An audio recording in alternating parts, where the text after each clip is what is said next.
উত্তৰ-পূব ভাৰতৰ অসম হৈছে বিভিন্ন ঐতিহাসিক সা-সম্পদ, পুৰণি কীৰ্তিচিহ্নৰে ভৰপূৰ। এই অসমৰে শিৱসাগৰ হৈছে এখন অন্যতম ঐতিহাসিক জিলা। শ শ বছৰ ধৰি এই শিৱসাগৰে বহন কৰি আহিছে আহোম ৰজাসকলৰ ৰাজত্বৰ এক সোণালী অধ্যায়। বিভিন্ন সময়ৰ ৰজা মহাৰজাসকলে নিৰ্মাণ কৰা কীৰ্তিচিহ্ন, দৌল দেৱালয়, মৈদাম, পুখুৰী আদিয়ে বৰ্তমানেও কৈ যায় গৌৰৱোজ্জ্বল আহোম ৰাজত্বৰ কথা। এইবোৰৰ উপৰিও শিৱসাগৰ জিলাৰ বকতা মৌজাত থকা এজোপা বৃক্ষই শ শ বছৰ ধৰি আহোম ৰাজত্বকালৰ বৰ্ণিল ইতিহাসৰ সাক্ষী হৈ আছে।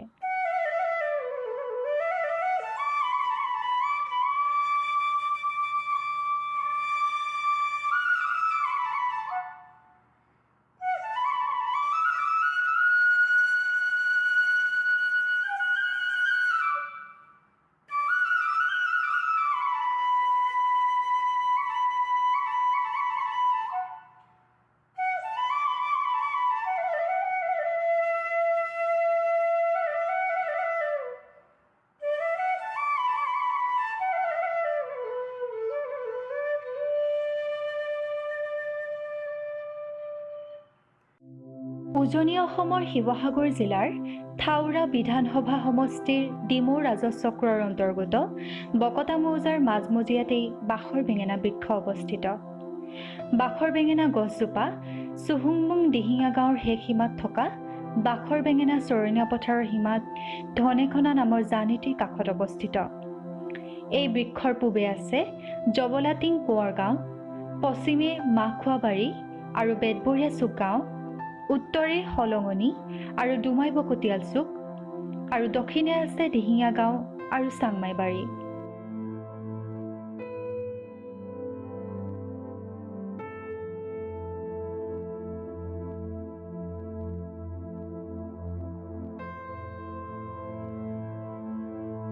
বাখৰ বেঙেনা হৈছে এজোপা গুল্মজাতীয় গছ।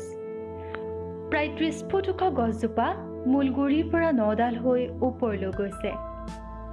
একা বেকা ডালবোৰৰ কেইটামান ডাল মাটিৰ পৰা ২ ফুটমান ওপৰত আছে। ফেৰেঙনি মেলা গছজোপাৰ পাতবোৰ মিহি, পিছল আৰু অলপ বহল। ডালৰ আগবোৰত থকা কাঁইটবোৰ ৩ ফেৰেঙীয়া আৰু কেতিয়াবা ৪ ফেৰেঙীয়াও দেখা যায়। কাঁইটবোৰ সামান্য বিষযুক্ত। বাখৰ বেঙেনা গছৰ ছালখন ডাঠ আৰু খহটা। শীতকালত গছৰ পাতবোৰ কিছু পৰিমাণে সৰে যদিও সম্পূৰ্ণ লঠঙা হৈ নাযায়। ঋতুৰাজ বসন্তৰ আগমনৰ লগে লগে নতুন কুঁহিপাত মেলিবলৈ আৰম্ভ কৰে। বহাগৰ শেষত বা জেঠ মাহৰ প্ৰথম ভাগত গছজোপাত ফুল ফুলিবলৈ ধৰে। সুগন্ধিযুক্ত ফুলবোৰৰ পাহিবোৰ ডাঠ। ফুলপাহৰ মাজত থকা কেশৰবোৰ ৰ'দৰ পোহৰত বাখৰৰ দৰে জিলিকে। বাখৰ বেঙেনা বৃক্ষৰ গুটিবোৰ দেখিবলৈ মধুৰীৰ নিচিনা। তামোলৰ দৰে শকত গুটিবোৰ খোৱাৰ বাবে অনুপযোগী। বাখৰ বেঙেনাৰ উৎপত্তি সম্পৰ্কে বহুতে বহু প্ৰবাদ কয়। অতীজৰে পৰা মানুহৰ মুখে মুখে এই প্ৰবাদসমূহ প্ৰচলিত হৈ আহিছে। বহুতেই ক'ব খোজে যে দ্বাদশ শতিকাৰ পৰা ১৪শ শতিকালৈকে বৰাহীসকল যথেষ্ট প্ৰবল প্ৰতাপী হৈ উঠিছিল। সেই সময়ত বৰাহী ৰাজ্যৰ শ্ৰেষ্ঠ ৰজা আছিল মহামাণিক্য। তেখেত যথেষ্ট জ্ঞানী আৰু ন্যায়পৰায়ণ ৰজা আছিল। মহাৰজা মহামাণিক্যৰ গুণ যশ সমগ্ৰ এছিয়া মহাদেশতে বিয়পি পৰিছিল আৰু সেই সময়ছোৱাত চীন সম্ৰাটে মহামাণিক্যৰ ৰাজসভালৈ এজন বিজ্ঞ ৰাজকটুকী পঠাই উপঢৌকন হিচাপে এই পুলিটি ৰজাক উপহাৰ দিছিল। সেই সময়ত চীনাসকলে এই প্ৰজাতিৰ গছক সৌভাগ্যৰ প্ৰতীকৰূপে গণ্য কৰিছিল। ইয়াৰ উপৰিও বাখৰ বেঙেনা সন্দৰ্ভত মানুহৰ মুখে মুখে প্ৰচলিত বহু প্ৰবাদ আছে। কেনেধৰণে কি হৈ ইয়াৰ নামটো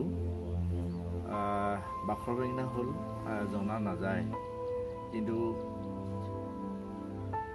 মুখ বাগৰা কথা মতে কোনোবাই আহোমৰ এটা হয়তো কিবা নিচান থকা গছ, কোনোবাই বৰাহী ৰজা সীমাৰ গছ বুলি কয়, বিভিন্ন ধৰণৰ কথা কয়, কিন্তু কোনো এটা কথাই তথ্যভিত্তিক নাই, মাত্ৰ মুখ পগোৱা কথা হেৰিয়াতে আছে।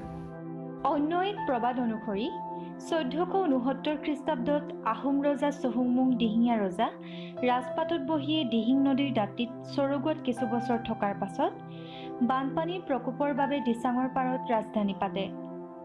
চুহুংমুং দিহিঙীয়া ৰজাৰ দিনতে ওচৰতে থকা চুতীয়াসকলৰ সৈতে যুদ্ধ হয়।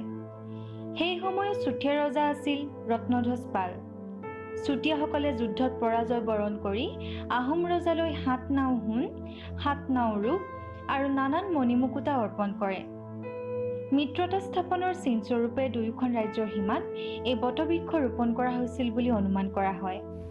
আৰু হ'লেও এই গছজোপা আগৰ পৰা আমি আমাৰ দেউতাৰ মুখত যেনেকৈ শুনিছোঁ, তেখেতৰ দেউতাকৰ মুখত শুনিছে তেনেধৰণেই এই গছজোপা আছে আৰু ইয়াৰ মানে ক্ষতি হোৱা নাই, বৰঞ্চ নতুনকৈ সৃষ্টি হৈছে। লক্ষ্ণৌৰ বীৰবল চাহানী ইনষ্টিটিউট অৱ পেলেও চায়েন্সে 2014 চনত কৰা এটা পৰীক্ষাৰ পৰা জানিব পৰা যায় যে এই বৃক্ষৰ বয়স প্ৰায় 580 বছৰ, অৰ্থাৎ বৰ্তমান এই গছজোপা প্ৰায় 585 বছৰ পুৰণি। বৈজ্ঞানিকসকলে এই বৃক্ষক ৰুবিয়েচি প্ৰজাতিৰ অন্তৰ্ভুক্ত কৰিছে। এই বৃক্ষৰ বৈজ্ঞানিক নাম হ'ল ৰেণ্ডিয়া ইউলিজিনোছা আৰু বটানিকেল নাম হ'ল তামিলনাডিয়া ইউলিজিনোছা।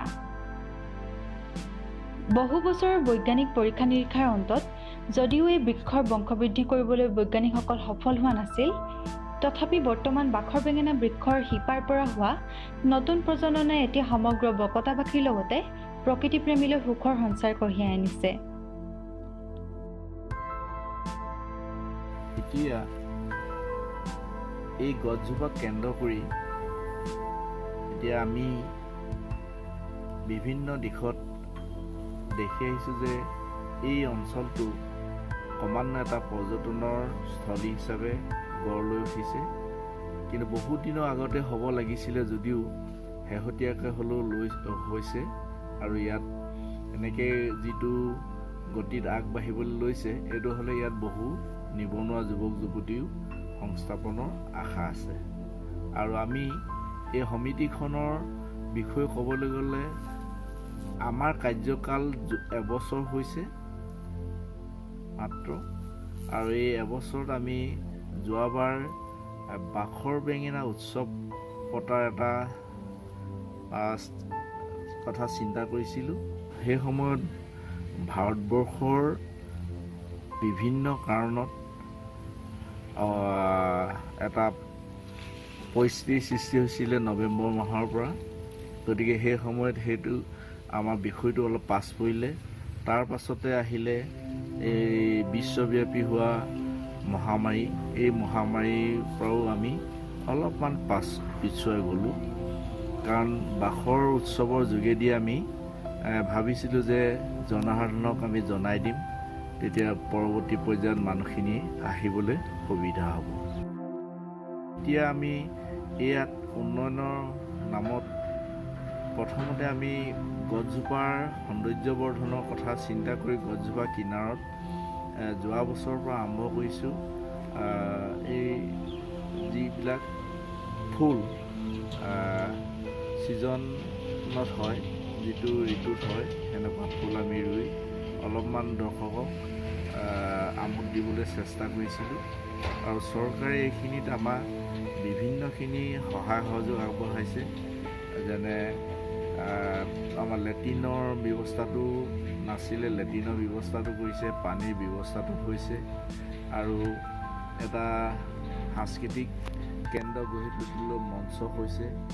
আৰু ইয়াত এটা আমি শিশুৰ কাৰণে শিশু উদ্যানৰ কথা চিন্তা কৰা হৈছে, য'ত নেকি পৰ্যটকসকল আহিলে মানে অকণমান বহিবলৈ ৰ'বলৈ সুবিধা হয়। এতিয়া পৰ্যটকসকল আহি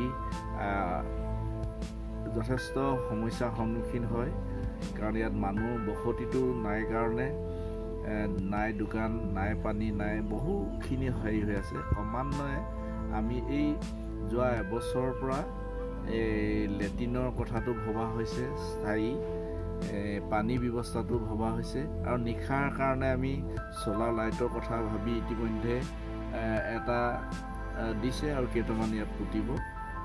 তেতিয়া নিশাও ইয়াত এটা হেৰি হ'ব। নহ'লে এই অঞ্চলটো বসতি নাই কাৰণে বৰ মানে এটা নিজান পৰিৱেশ, গতিকে পোহৰ ব্যৱস্থাটো হ'লে হয়তো কিছু পৰিমাণে লাঘৱ হ'ব। অসম চৰকাৰৰ সামাজিক বনানীকৰণ বিভাগে এই গছজোপাৰ ৰক্ষণাবেক্ষণ দি থকাৰ লগতে স্থানীয় ৰাইজৰ সহযোগত 1996 চনত গঠন হোৱা বৃক্ষ সংৰক্ষণ সমিতিয়ে এই গছজোপা কিদৰে বিশ্ব দৰবাৰত প্ৰতিষ্ঠা কৰিব পাৰি সেই সম্পৰ্কে চিন্তা অব্যাহত ৰাখিছে।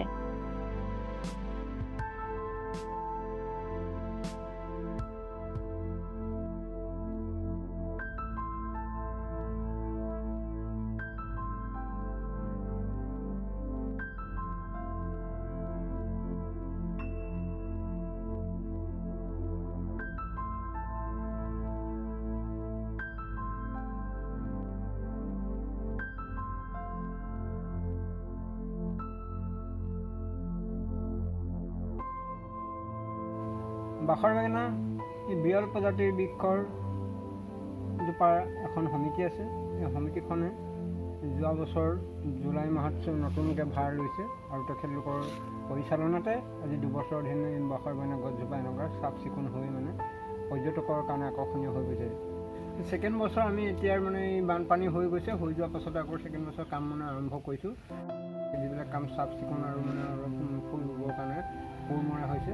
ইয়াৰ পাছতে আমি ফুলৰ গুটিও পচাইছোঁ, আৰু গুটি পুলি ৰোৱাৰ লগে লগে আমি ইয়াত পুলি লগাম, আৰু বেলেগৰ পৰা পুলি সংগ্ৰহ কৰি আনি লগাম। আৰু আমি ডিচেম্বৰত আমাৰ ফুল প্ৰায় মেচিঅ'ৰ হৈ যাব, তেনেকুৱা এটা আঁচনি দিছোঁ।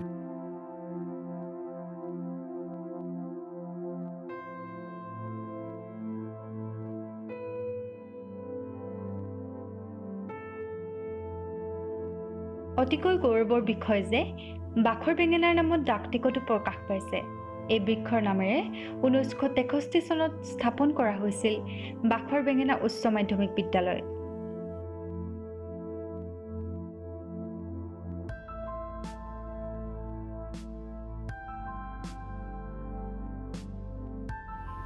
আজি বহু বছৰৰ পৰা আমাৰ আহোমৰ যিটো মেডাম মেফিটো আমি ইয়াত পালন কৰি আহিছোঁ। ৰাইজে প্ৰত্যেকে ৰাইজৰ সহযোগত 31 জানুৱাৰী দিনটোত আমি গোট খাওঁ।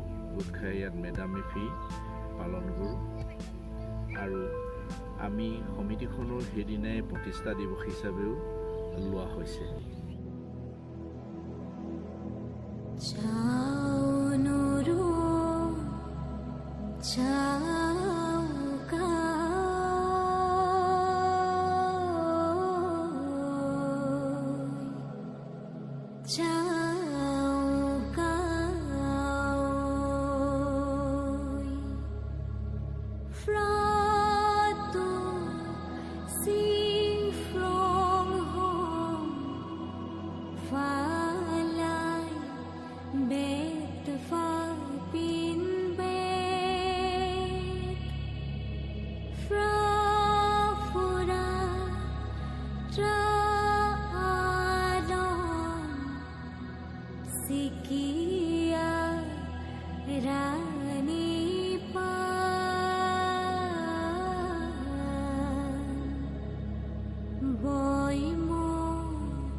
সময়ৰ পৰিৱৰ্তন আৰু যাতায়াত যোগাযোগ ব্যৱস্থাৰ উন্নতিৰ বাবে বৰ্তমান সময়ত বাখৰ বেঙেনাত পৰ্যটকৰ সমাগম বৃদ্ধি হোৱা পৰিলক্ষিত হৈছে।